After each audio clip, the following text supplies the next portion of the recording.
when I got there, I was really surprised at how friendly people were. I thought, okay, this place is cold. This place is really dark in the winter. People aren't going to be very nice, but I really grew to admire their kindness and their openness with strangers, people they didn't know, especially missionaries. Now, there are always people that are closed or not as open to talk to you, but for the most part, I found people really helpful. I found people very willing to help me with the language, with understanding how their country worked. I noticed that they love to talk about their country. The Netherlands is so small. It fits probably 5 times in the state of Utah and probably 7 times in California. It's just tiny. But the people there are very close to their culture. They're very aware of what is considered Dutch and what's not. And I feel like the quicker you can love what is Dutch and what they consider important, the faster they grow to love you and appreciate you. The people work really hard. I loved that, especially as a missionary. They seem to work and want to work so hard at what they do. When people were at work, they were working. And when they were at home, they were with their family. And I loved seeing that family was a center of the culture. Also, they're very independent people. They like to do things themselves, and they definitely have their opinions about life and religion and the world around them and what should be happening and what shouldn't. But I feel like that's everywhere. It just seemed to come out stronger in the Dutch people. Some of my dearest friends are Dutch, and I feel like I learned the most from their openness with me about the gospel and about life and about answering questions that of my heart and of my life that I didn't know where to search for answers. And I was able to ask them, and together we could, work with God to find answers. And that was probably the most beautiful thing I learned from them. One of the things that I love about them, just that I saw in my time there, is they work, especially, the native Dutch people, they work really well in a society together. They all they do their part, and they're pretty conscious of, the effect they have on the community as a whole. Obviously not everyone, but that's a general trend that I noticed. Just for an example, they do pretty well at recycling. That's something that they make a big point of. They have lots of facilities and different things to service that. And then they're just aware of people around them. They don't want it. They won't ever impose on you. Sometimes you might get the wrong impression that they're not friendly because they won't necessarily just strike up a random conversation all the time. But, if you ask for help, they're more than willing to help you. If you need to find something or you just need help figuring something out on the street. I've had so many nice people. And then, when you do get to know them, you have a reason to talk to them, a friend of theirs, they're so hospitable, really nice people. And they go out of their way to they love sharing about the country, and they love sharing about just things that they love in the area. A lot of them have lived in the cities or the areas that they lived, if they lived there for a while. I mean, they're really aware of what there is to do there. Not only what to do, but just the history and the culture. They feel a part of it, and I think that also does exist in some places in the States, but I notice it's really prevalent there, and it's interesting because it's such a small area.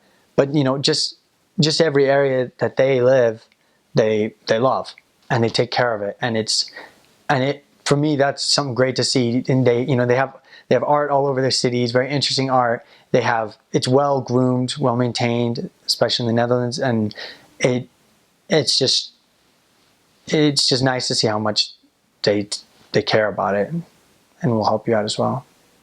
I absolutely love their ability to cook and to be willing to share their love and passion for the things that they do. You know, when you compliment them on their food, they're more than willing to just sit and explain how they made it and what all went into it, and to just keep giving you more since you like it. And I love how smart they are. They make sure to think things through and that it makes sense, and they're very smart and logical, and that was something that I needed a lesson in, to be thoughtful about the things that I do, and to take the time about decisions and things. They're just very, very strong examples of how to live their life, of being smart with money, being smart with school, and so that's something that I admire about them, that they are very independent and strong-willed, but also rely on their families, that their families are important to them. I love the trains and the bikes. I love that they don't depend on personal cars, that that things are still,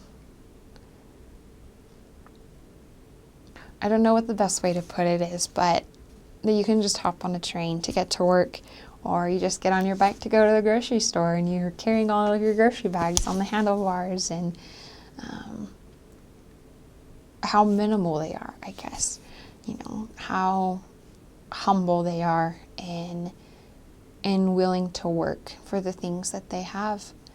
And I'm also very thankful for their honesty, for their willingness to help, even if it's hurtful, you know, because it's hard to take criticism. But I love their honesty, because it really shows who they are and how much they care. One of the biggest differences between American people and Dutch people is that sometimes us as Americans, we can kind of beat around the bush and take a really, really long time to make a point, or try and like make things sound sweeter than they really are. And the Dutch people, they're just honest. They call it like they see it.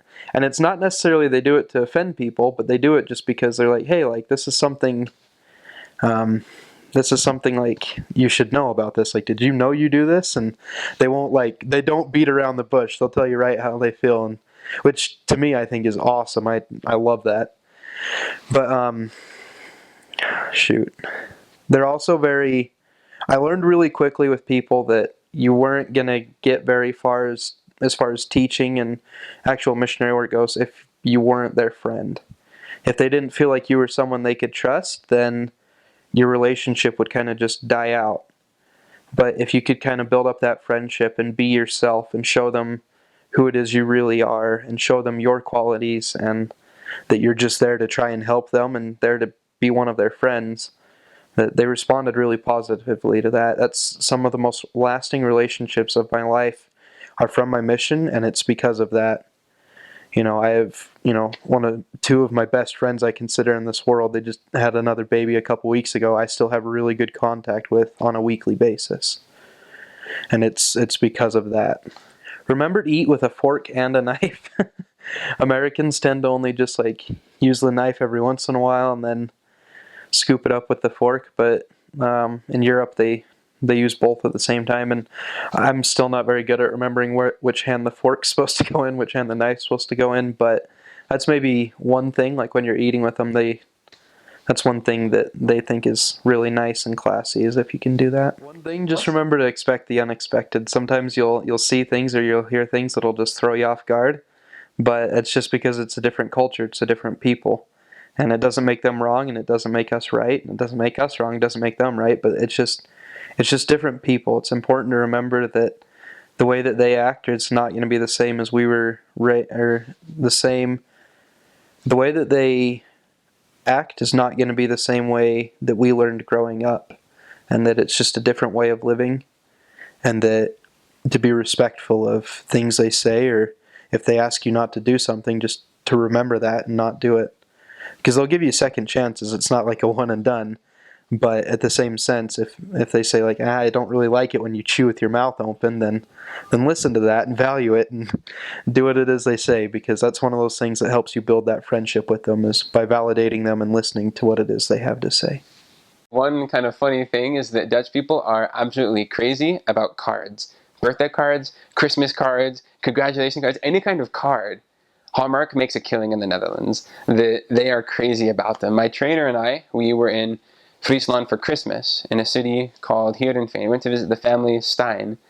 And we walk in, and they have a clothesline strung up. And on the clothesline are all the Christmas cards they've gotten. And wow, that's a lot of cards. I don't remember the number that he said, but he said, like, that was 147. You count?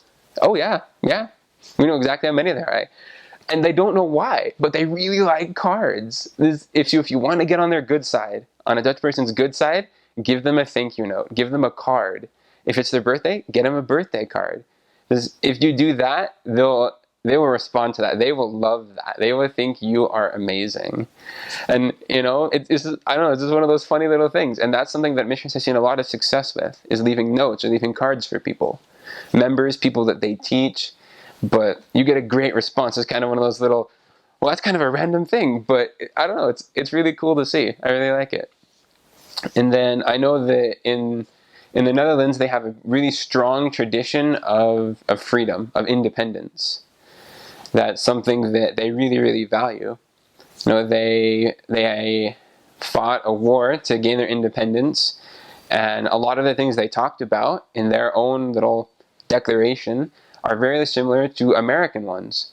There's a lot of evidence that what they call the act of abjuration, it was a model for the Declaration of Independence. So they really understand that idea of we can live our own life.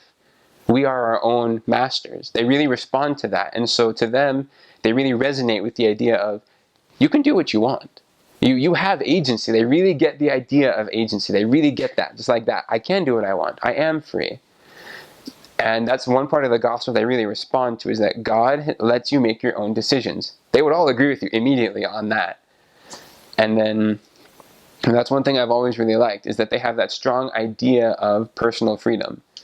That it's not right to dictate what someone does. They don't like it when their government does it. They don't like it when a church does it. They want to feel that they can make their own choices. And I know that that's something that sometimes they kind of have trouble with. When you talk about commandments or guidelines, they'll want reasons and justifications and why I'll do it if I want to do it. And that's one thing that sometimes you have to be really patient with. You really have to make sure they understand the idea that commandments are not simply do's and don'ts. That commandments are the way the Heavenly Father changes who you are to get you ready to go to the celestial kingdom. And that's something that they're much more receptive to, as opposed to a very kind of, 10 commandments, thou shalt not. They don't like that. But if you explain that commandments are something to help us and change us, and that you can't get there without the commandments, they understand that a lot better, and they will respond much more positively. Because then they still have their freedom. It's just that they're being taught about how they can get certain results. And that they really understand. That they really work with. I know one kind of random thing for the Dutch is that, your mother always tries to teach you this. You always go to these etiquette dinners to learn this, that the knife goes here, the fork goes here, you hold it there, you hold it. That's really important in the Netherlands. That once your meal starts, you cannot switch your knife and your fork. Like, they will stare at you if you do that in some houses. They really frown on that. So if you happen to have your fork in your right hand instead of your left, you better switch before the meal starts. And they're okay with that if you explain it. That's what I did. I said, well, I'm kind of left-handed when I eat, so I'll just switch these. Oh, okay. And as long as you explain that, you're good. But depending on the family, they can be very picky about manners. So it's always worth it to get a Dutch person to explain good table manners to you. Because that's something that, not all families, just like in America, not all families are as kind of picky about that. But it is worth finding out, because there are some that they feel that is the proper way to do it. And so it's worth learning. And if you can learn the proper way to do it, they really appreciate that. They really appreciate you're trying to work with them and understand how they do things. So it's definitely good to try to understand their etiquette.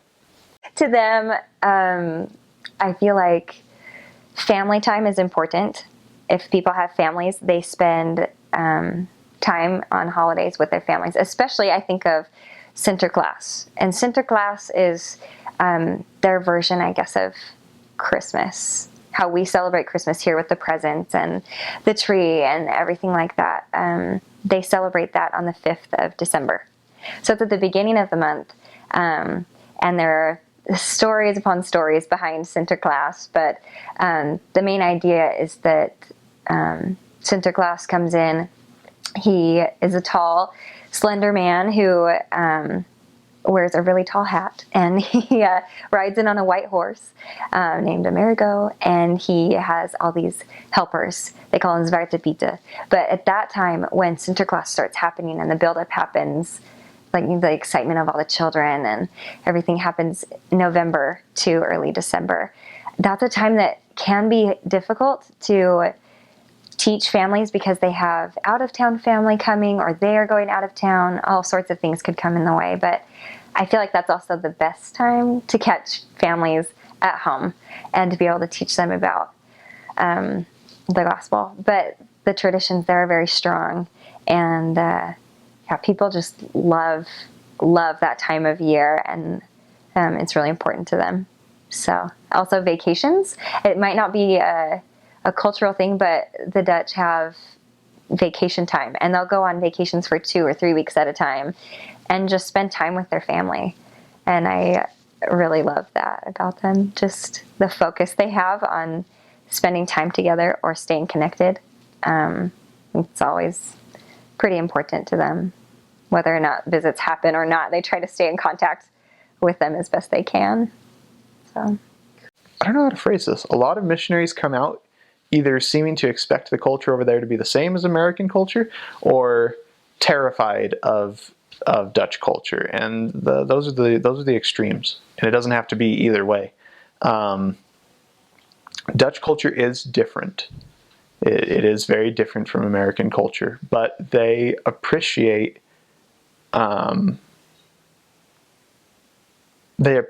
positive, genuine interaction the same way American people do. And in a lot of ways, I prefer their culture. A couple things to be aware of. The Dutch are extremely down to earth and very practical, extremely practical. So walking up to someone and saying, "Hey, how are you doing?" is weird to them, because they know you don't care. And they know that information means nothing to you. And so some people, depending on how American you're acting, will realize that you're an American and just roll with it. For some people, they find it mildly offensive, because you're trying to pry into their life for no reason. So often you just have to adapt to not asking people, "How are you doing?" or "How is it going?" Once you get to know people, then that's a question that shows that you care. Like if you're at a member's home and they're feeding you and you ask, "How are you doing?" Expect them to tell you how they're doing. If life is hard, they're going to tell you, life is hard right now. It's been a rough couple weeks. Or if life's going well, they'll say, "Life is going great. Let me tell you why." With the assumption being that you care and that you're actually going to take what they say and do something with it. Either use it in the conversation or find out how you can help them, or just they don't tell you things that you don't need to know. They're very blunt as well. If your Dutch is bad, sometimes you'll be like, "I'm sorry, my Dutch is bad," and they'll be like, "Yeah, it is bad. Here are some ideas for how you can improve." And that doesn't mean they hate you. That doesn't mean that it doesn't mean that you're the worst Dutch speaker that's ever lived. It means that, yeah, your Dutch is bad. You said it, they said it. Okay, it's an established fact. Whether or not they said it, it was still there. But they're going to try and help you. They're going to give you some feedback, and they're going to say, "Okay, here's what you can improve. Here are some things you can look at." If you just remember that the Dutch are blunt and down to earth, nuchter is the word they use for it, which translates more to like sober or solemn, but it's really just like hyper practical. If you remember that'll just help. That'll just make the transition so much easier. More than anything else anyone could have told me, if they had just been like, the Dutch are super blunt and super down to earth, like unbelievably down to earth, then I would have been like, oh, and things would have made sense a lot faster. When you approach someone on the street, it really depends. How you do it depends on where you are. It's like It's like the culture in Salt Lake City is not the same as the culture in St. George. The difference is you have to drive, hours and hours to get down to St. George. In the Netherlands, a 1-hour train ride will pull you into a totally different culture, a different dialect, a different way of going about things. Each little town, each city tends to have their own way of doing things and their own dialect of Dutch, and their own expectations. When I was in Rotterdam, for instance, we discovered that when we knocked on someone's door or when we talked to someone, we said, "Hello, we're missionaries from the Church of Jesus Christ of Latter-day Saints. We're here to share this book with you. May we talk to you about Jesus Christ?" We had to tell them right there, right on the spot, why we were there and what we wanted, or they got very annoyed. Sometimes we would be like, "Hi, we're volunteers and we're asking people where they find happiness in their lives."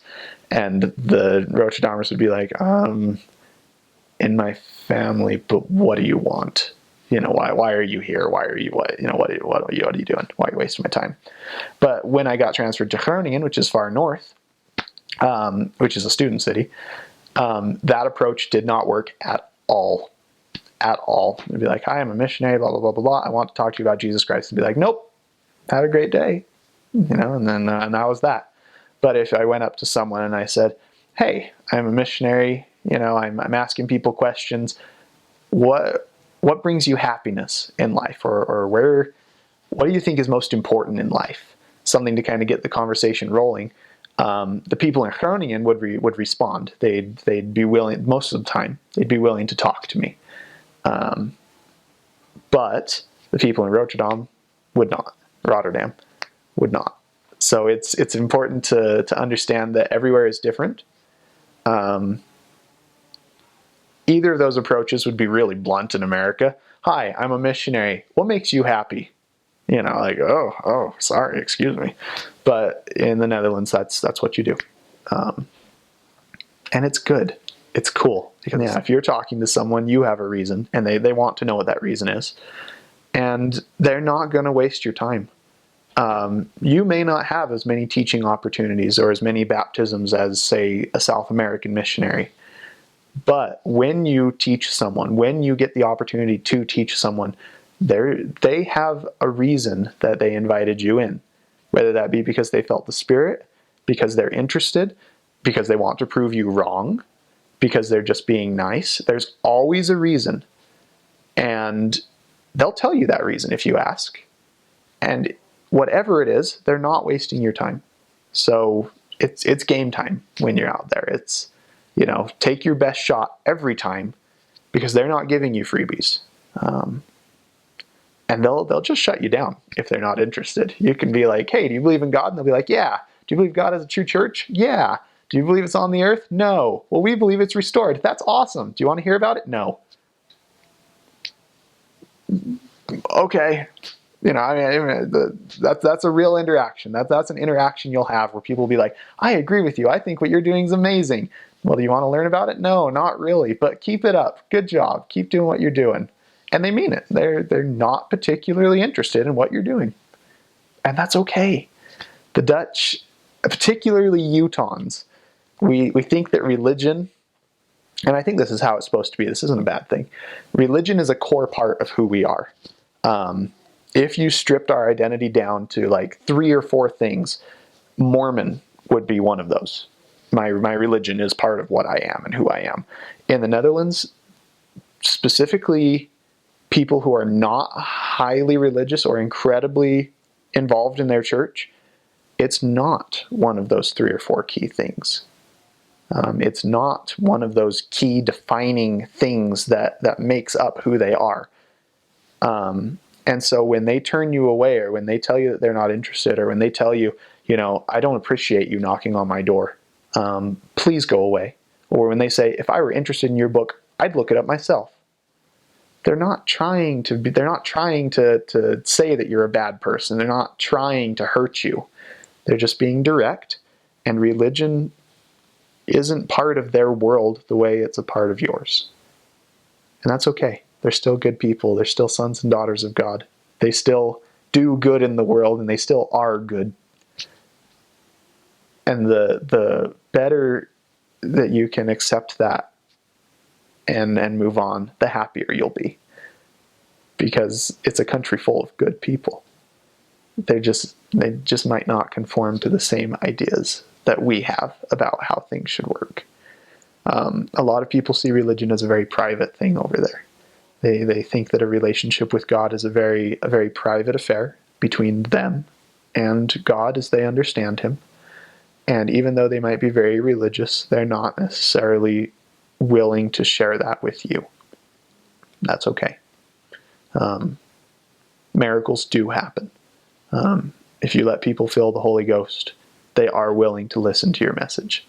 And the message of the gospel of Jesus Christ and the restoration are just as powerful in the Netherlands as they are anywhere else. And when you share that Joseph Smith saw a column of light and those two personages, and when you share that he translated the Book of Mormon, and when you tell people the Book of Mormon is true, the Spirit will be there, and it'll tell them, and it'll tell you that what you're saying is true. And if they're open to it, it will change their life.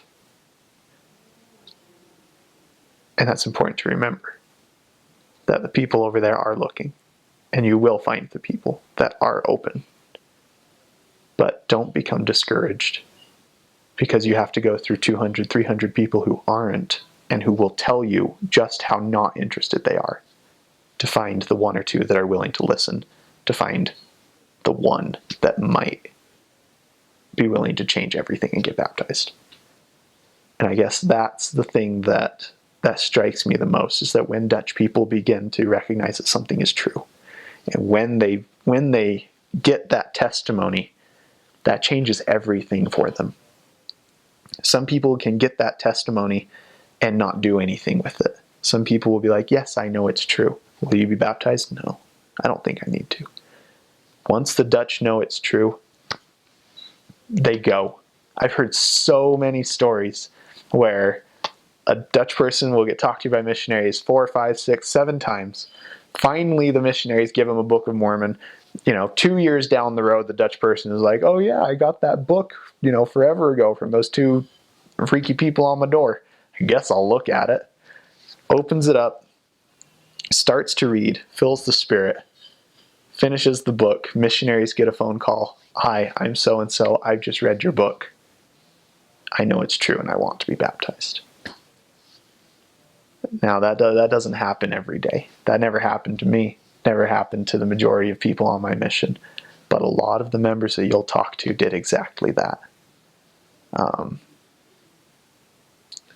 And they do believe in miracles. They believe in signs. The God that they have in their minds is a God who uses everyday things to communicate with them.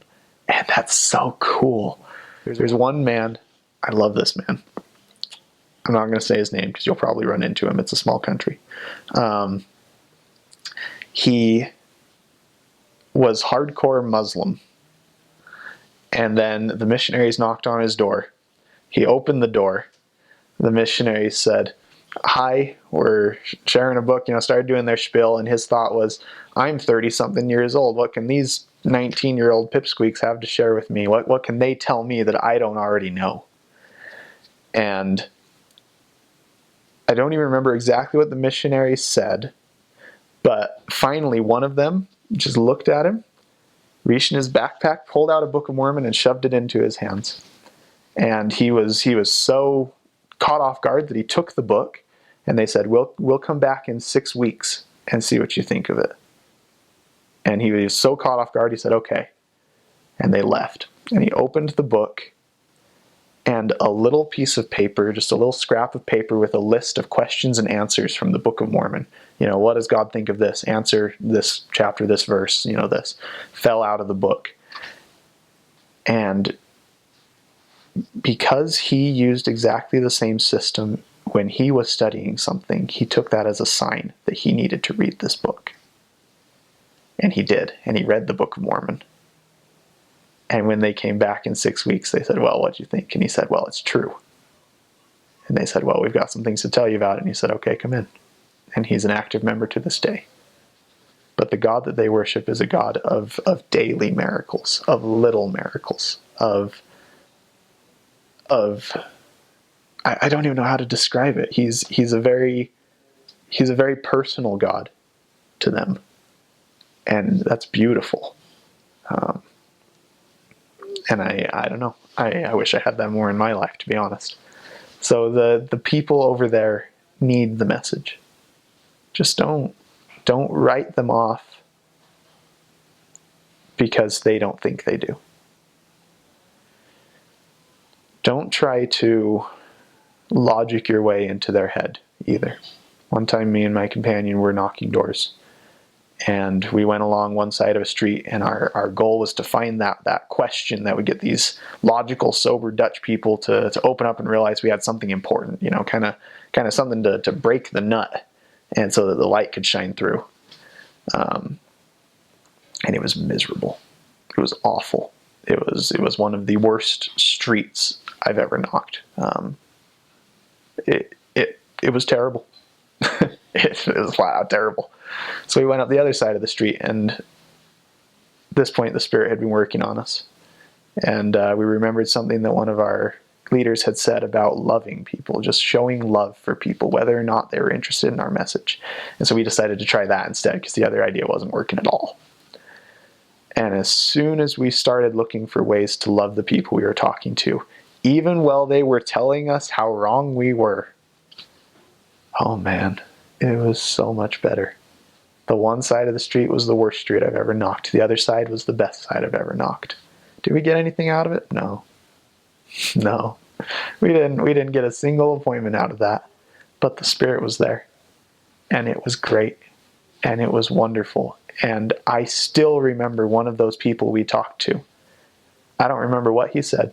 I don't remember his name. I just remember that I came away with the ability to love him. And that made all the difference. And I think that's the secret to every mission, but especially the Netherlands, is learn to love them. Learn to accept the things that they do and love them for it. And it will surprise them, and it will shock them. And it might make them a little standoffish for a little while they try and figure out what you're doing and why you're doing it. But at the end, they'll love you too. And once you're their friend, they go to the ends of the earth and back for you. They if you become their friend, there are very few things they would not do for you. And they're amazing people. They're just, I miss their culture a lot. When I first came back from my mission, American culture was difficult. Because I'd go up to buy something, and the cashier would be like, "Hey, how's your day?" And I'd be like, "Whoa, calm down. I've got the money. What do you want?"